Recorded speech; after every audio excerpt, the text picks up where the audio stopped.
Good morning, everyone. So, when I've been doing these recordings, I have just been recording them, posting them, put them out, that's it. I don't have the time to really go through and make them all fancy and stuff like that. The recordings that I've done, they're all just raw, unedited conversations with people, and that's what I want it to be like. So there's no hidden agenda. There's no questions to ask. It's like, let's just go with the flow and see how it goes.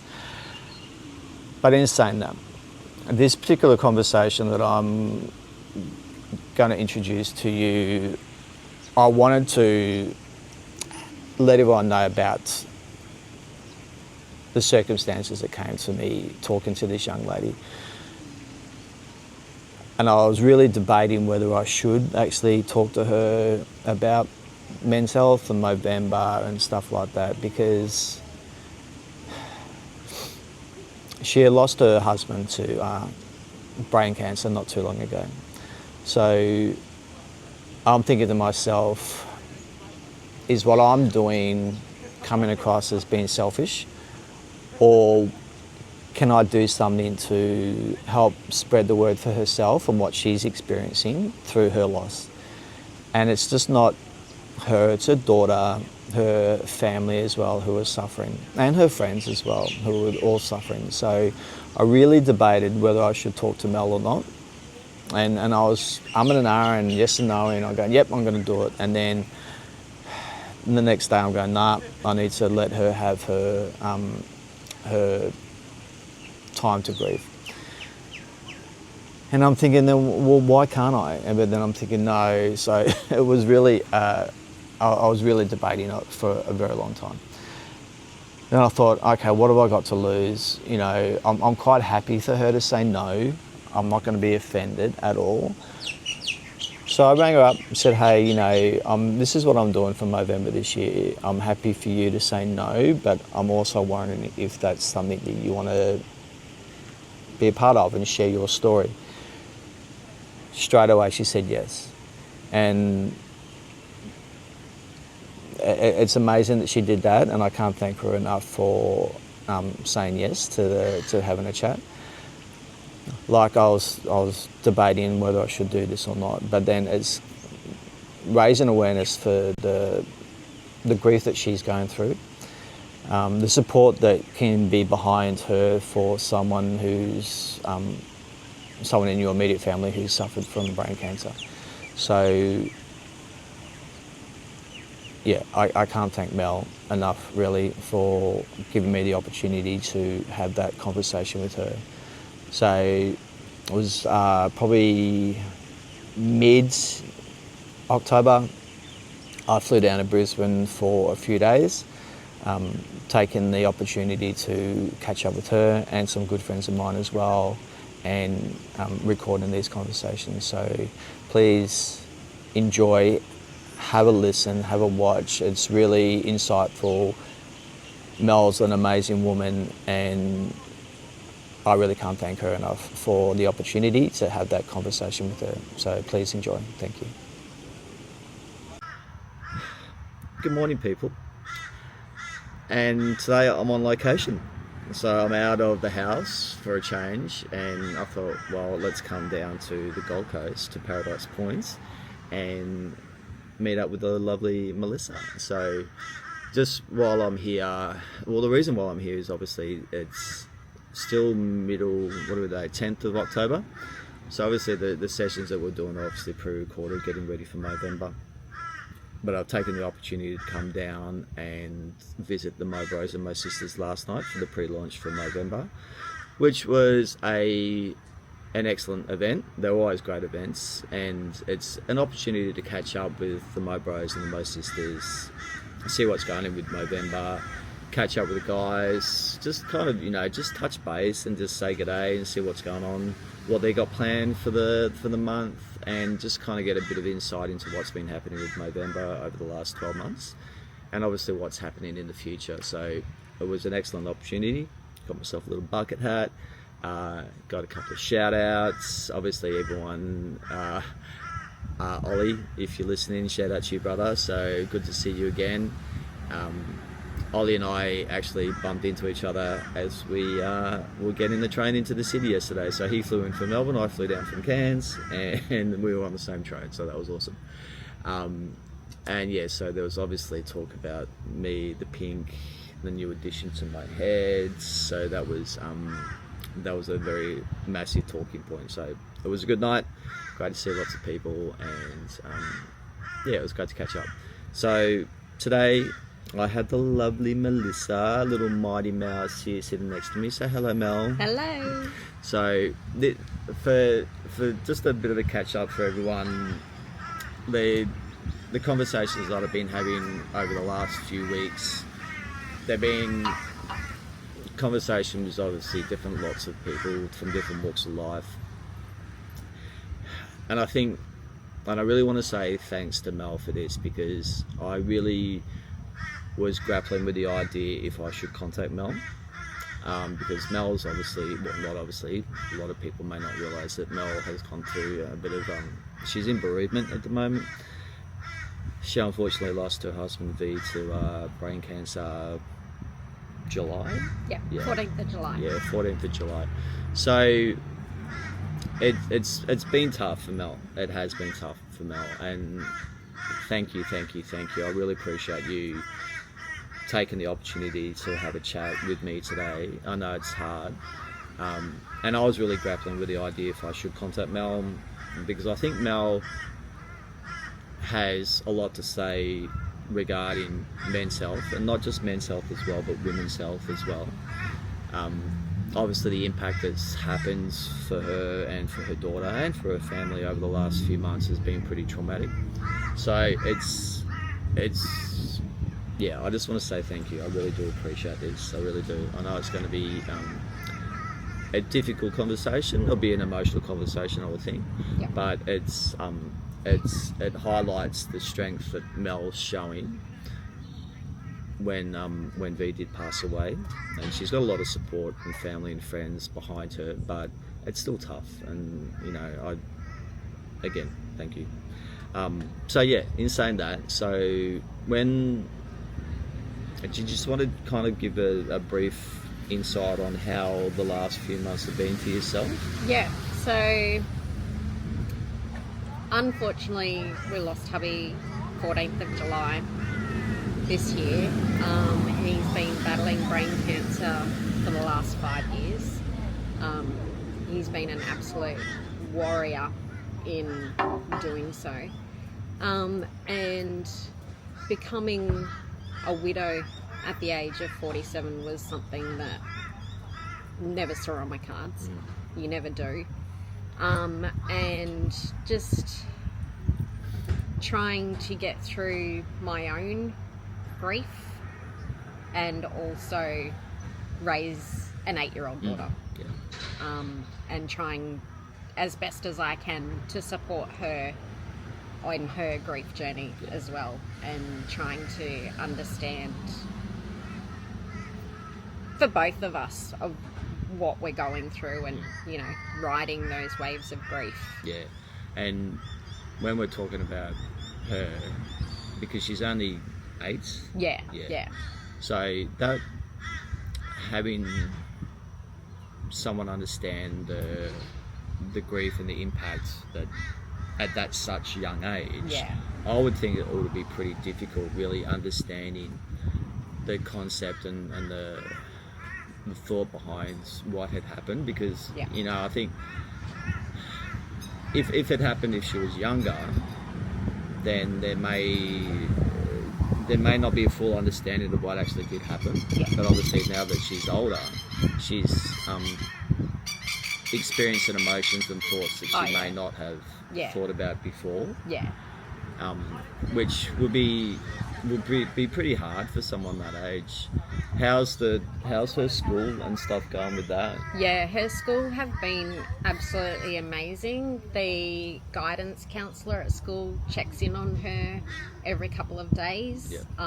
They have a chat with her, ask her how she's going and what she's feeling, and if the teacher notices that she's having a bad day, they get the guidance counsellor to come in and have a chat to her, and they've explained to the class as well what's been going on. So obviously, Father's Day stall after it all happening, they kept an eye on her and made sure, that none of the kids, kind of said to her, well, why are you buying something? You don't have a daddy anymore, and things like that. Yeah, and that'll be hard. Like, the fact that she's going through a grieving process, but it's trying to get the children roughly around her age to understand what happened as well. Yeah. And they may not have experienced that. I haven't experienced that, and it's the first time I've actually known somebody who's been affected from brain cancer. Yeah. And that's, I don't know how common it is. You'll know more than that than I would. But, you probably don't hear much about it. No. Unfortunately, there's not as much, I would say, public awareness of brain cancer, even though it is one of the biggest fatality cancers out there, because there is no cure. So unfortunately, with other cancers, yes, you can remove breasts, but you can't remove a whole brain. No, that's right. So unfortunately, the statistics for brain cancer have not changed in the last 30 years. They are trying new trials and everything like that, but with the blood-brain barrier, whilst it's great that it protects your brain from different illnesses and diseases, once that cancer's in there, it's very hard for any medication to attack that cancer and work. That's you hear a lot about, obviously, all the other cancers, breast cancer, lung cancer, skin cancer, throat cancer. Cancer's a bitch. It really is. It affects so many people in all different aspects of their life. Sometimes it can be beat, and sometimes it can't be. And unfortunately, V lost his battle, which was a damn shame. He's a really good guy. With the support after, the ongoing support, and this is probably something that you may not know too much about, but his own, obviously his physical health was deteriorating. But what about his mental health? Could you elaborate a little bit on what he was going through? So at the very start, we didn't actually know he had brain cancer. So unfortunately, with the majority of brain cancer patients, they are misdiagnosed with depression. Because of where the tumours are located, it affects mood. So he was depressed, he was having suicidal thoughts, he was cutting himself because the tumour was on the left side, but he had no feeling on his right side. So to try and feel anything, he would be cutting his arm. And he'd say, look, I can't feel that. So we did take him to the doctors twice. And obviously first time they thought it was just depression. So they just booked him in to see a counsellor. And then the second time, because he had started having focal seizures, which was just dizziness, they diagnosed him with vertigo. And it wasn't, and this had been going on for months, so I said, no, that's enough. Go to the doctor, get a scan. And that's when we found the tumour, and it was 7.5 by 7.5 by 5 centimetres, and in the left temporal lobe. Throughout so if you look at 7.5 centimetres, so it's basically the size of my fist. Wow, that's pretty big. And I have to say, the hospital staff were amazing. He got referred through to the Cancer Council for phone counselling, so he could call them anytime, and they would then set up a phone call every week with him. And then we also got hold of a psychologist for him to go and talk to, just so he could speak to them about how he was feeling. Obviously, he could talk to me at any time, but I'm not a professional. No, so and something that we should say as well, that we aren't professionals. We're only going on by what we have experienced in our life. Yeah. So we are not trained in anything like that. So anything that we do say, well, obviously, is our own opinion and what we've experienced in our life. So yeah, we are not trained professionals. No. So it's an insight for our just for people to understand that, you know, what we've gone through in life. Yeah, it's we're just getting support from other people, which is the best option for yourself. So continue, Nelson. Yeah, and with that counselling, it was great because he was able to, you know, express his fears and everything like that. Yeah. So when he had the surgery to remove, they were only able to remove, say, 45% of the tumour, and then he had to start 33 days radiation, and then he started an oral chemotherapy, and that really knocked him around at the start.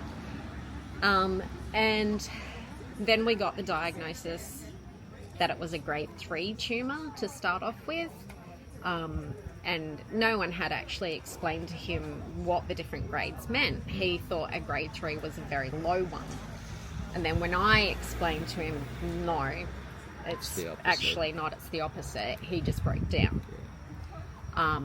And that's when he realised, you know, I've got to fight this. And he always fought, and he fought as hard as he bloody could. And he always said, this is not going to get me. Yeah. He said, he would always say to me, the devil doesn't want me, God doesn't want me, so you're stuck with me. Yeah. Then, you know, 6 months later, the tumour reoccurred. And so he had the second craniotomy, and this time it had progressed to a glioblastoma multiforme, which is a grade 4. And generally 5% of people last past 5 years. It has an average of 18 months survival rate. Some people pass within months of diagnosis. Yeah.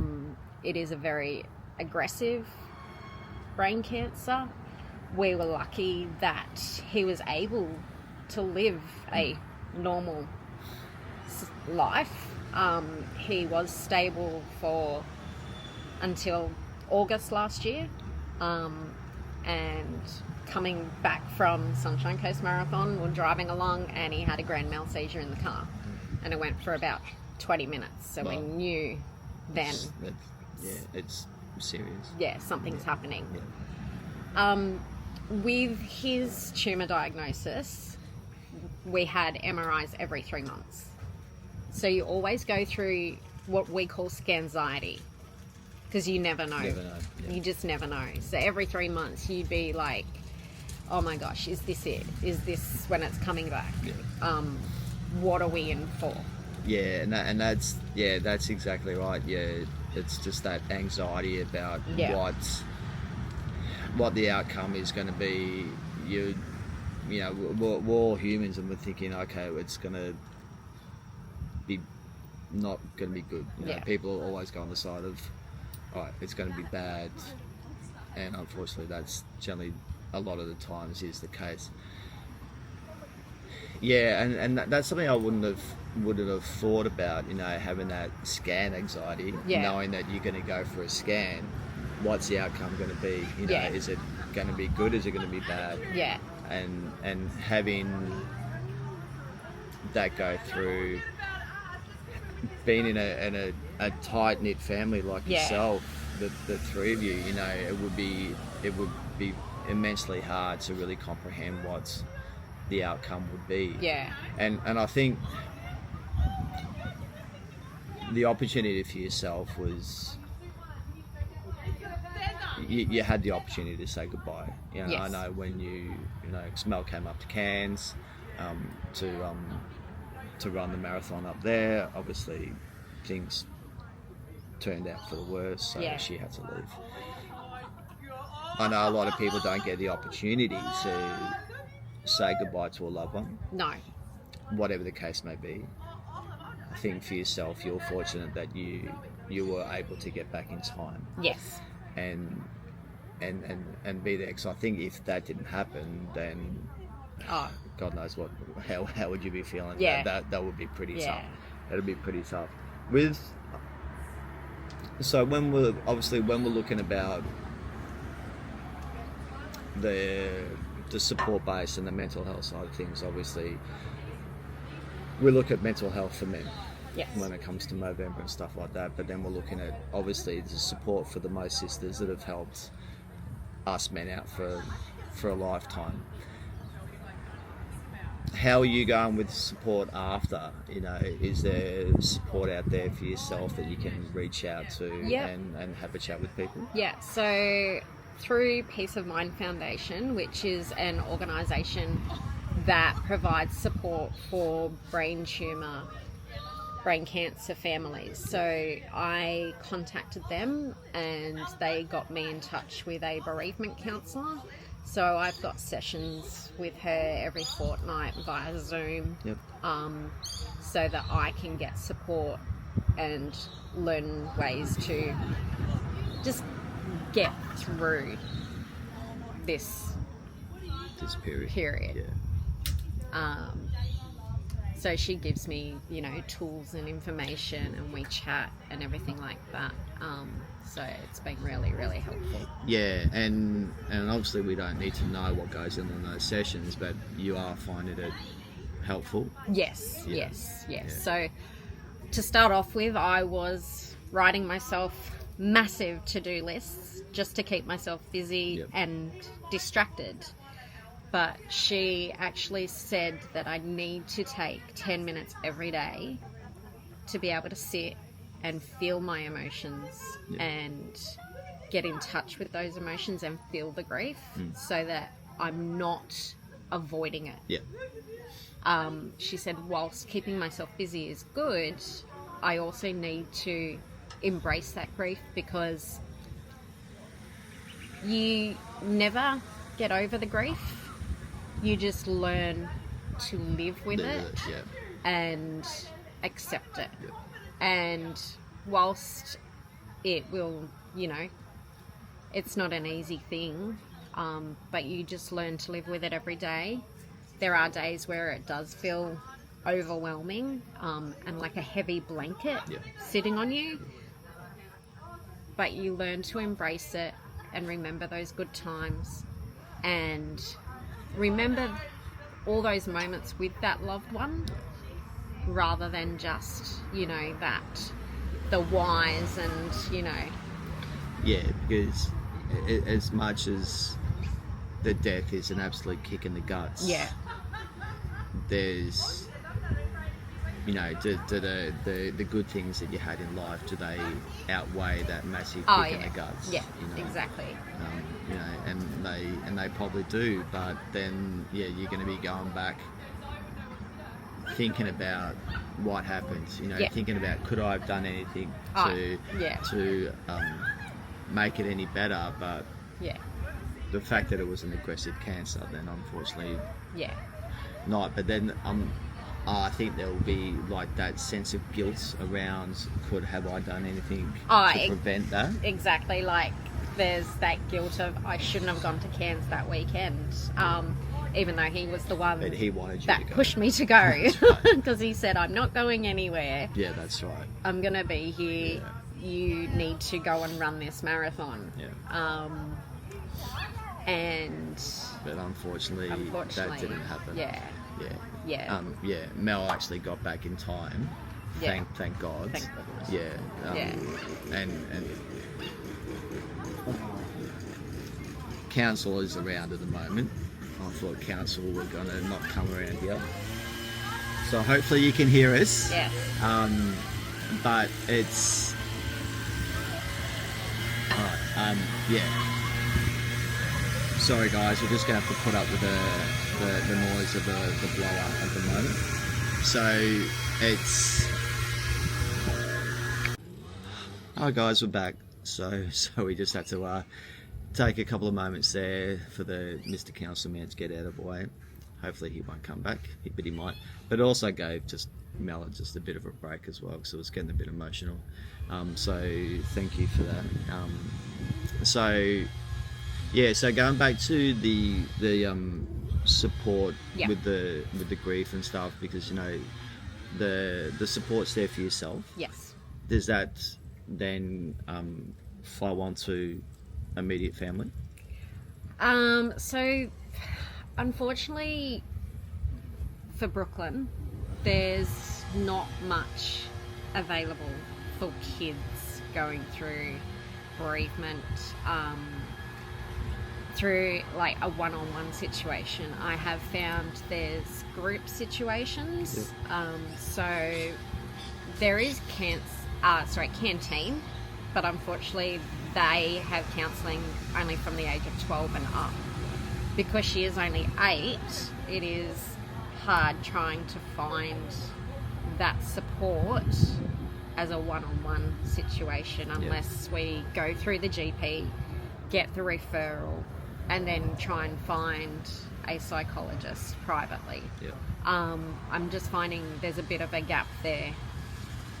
Yeah, and these those sessions aren't cheap, you know, when we're looking at psychologists' appointments and stuff like that. Yeah, you can get referrals and you can get reduced fees and stuff like that. But for someone who's a single parent, it's tough. It's tough for people, and it's finding somebody, like, you know, I've had a psychologist for 7-8 years on and off for years, and it's been the same one. But it's finding that someone that you have a connection with as well, and especially for someone that age, is she going to have a connection with that person? Is she going to talk to that person? You know, I think we can express our feelings obviously a lot better later in life than at that age. So, but then again, you know, that's what they're trained for. They're trained as a child psychologist to, you know, to talk to them and find out what's going on. But yeah, it's not a cheap exercise, unfortunately. No. And it's probably what puts a lot of people off seeking professional help for their mental health. And because, I mean, you know, in today's day and age, you've got, you know, rent, mortgage and bills to pay, and the cost of living is going up and up and up. And being able to get that affordable help would put someone off. You know, you're looking at, with a mental health care plan, it can be subsidised, and I mean, one session could cost you $180, which, you know, is a week's worth of groceries for some people. Yeah, and it depends on how often you have to go. For me, it was just like a quarterly session, or when I needed it. It's not a weekly session. You know, it could be 4 times a year, if that, maybe. So for me, that wasn't a concern. But then when we're looking at someone in your situation, that you may have to see someone once a fortnight, once a week, whatever the case is, it's not easy. No, not easy. What about your immediate family? How have they been supportive for you? Have they been okay? Yeah, they've been great. I speak to my older sister almost every day on the phone. She's been amazing. And, you know, other family and friends, just the support I've received has been great. You know, everyone's been reaching out and asking, you know, just even a text message to say, thinking about you, how are you? We had a good chat the other night. Before I came down, you know, just catch up with Mel, just, you know, obviously organised for our chat today, but also just making sure that you're okay as well. going through some options. I got a friend of mine to reach out. I gave Mel some information. Hopefully that can assist finding someone as well. Yes. So and it's just sometimes for some people it's just pointing them in the right direction. Yes. Because obviously there's a lot of emotion going through that they may not just be thinking straight, or they're just just thinking about other things, and kind of some people just need a pathway or a stepping stone, just to okay, well, let's point you in this direction and see how you go. And sometimes that's the support that people need. Yeah.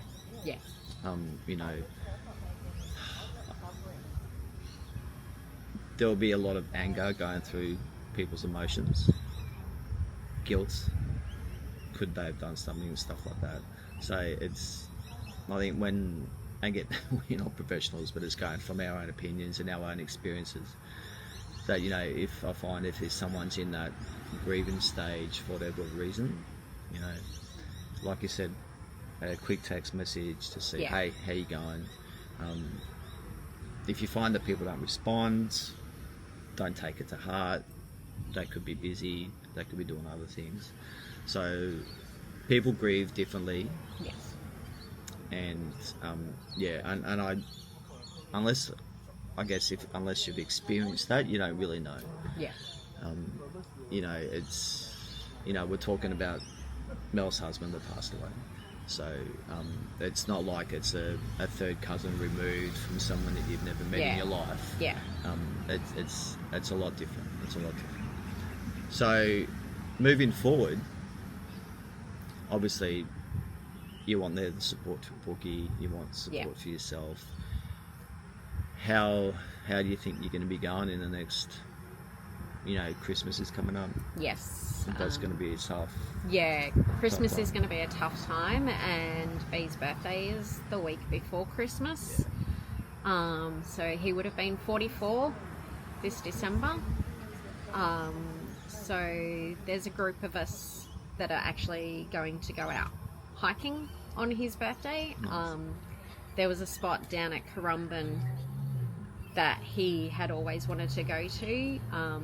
Him and his best mate every Monday would catch up to go for a walk or a coffee, and they'd often go hiking and chasing waterfalls. That was their thing. So we're going to go and explore. Yeah, and I think that's really good. It's having that opportunity not to kind of dwell on the has-beens and the what's. It's to celebrate his life, and if that's going for a walk, that's getting yourself out there. That's good for your own mental health as well. Exactly. Just getting outside, having a bit of exercise, getting out there, celebrating. There's obviously going to be grief. There's going to be thoughts going through your head. But if you're there with family and friends, you got that there as a support network. So So in case people haven't seen, Mel obviously cut off her locks. When was that? That was... It was the week after Sunshine Coast Marathon. That's right. Yes. So I know why you did it, but can you explain to everybody else why you did that? So I shaved all my hair off, so it was almost down to my backside. So I cut the plaits off and I donated that to a company that makes wigs for kids with alopecia, and raised money for Peace of Mind Foundation. So as I said before, they're an organisation that helps families with brain tumours, brain cancer. So what they actually do is they help to get the families set up with any supports they need. So NDIS, palliative care, all that sort of thing. And then obviously counselling sessions and things like that. And then Brooklyn, a couple of weeks ago, decided that she wanted to follow in Mummy's footsteps, and her hair was way down to her bum. Yep. And she cut it off to the shoulders and donated her hair for Wigs for Kids, which is a company that makes wigs for kids going through chemo, and also to raise money for Peace of Mind Foundation as well. That's awesome. And that can be, you know, for someone who's done a lot of effort for their hair, and for women especially, it's hard to kind of let go of their hair. Yeah. Very difficult. So it's something you both should be commended for. It can be very tough. Now, I was going to say something, I forgot. So I think the kind of to wrap up the conversations that we've had today, for me it's been therapeutic, and hopefully for you it's been therapeutic as well. The intention is not to make the conversation feel awkward.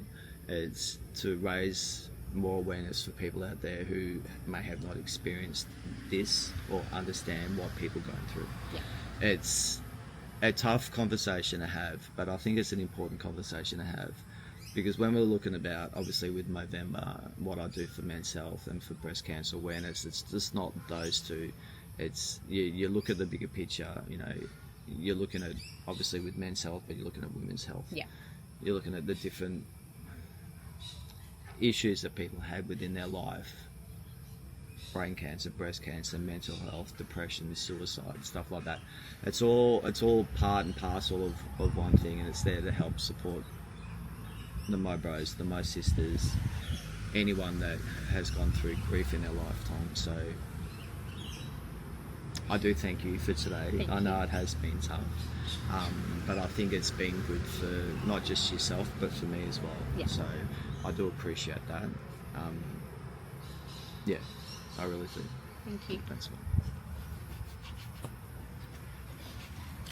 All right, guys, we're done. So thank you again, Mel. Appreciate it. There'll be some more chats obviously coming up over the next few days while I'm here. Gonna chill out. Gonna beat the traffic back to Brisbane. So wish me luck. All right. Thanks, guys. See ya. Bye.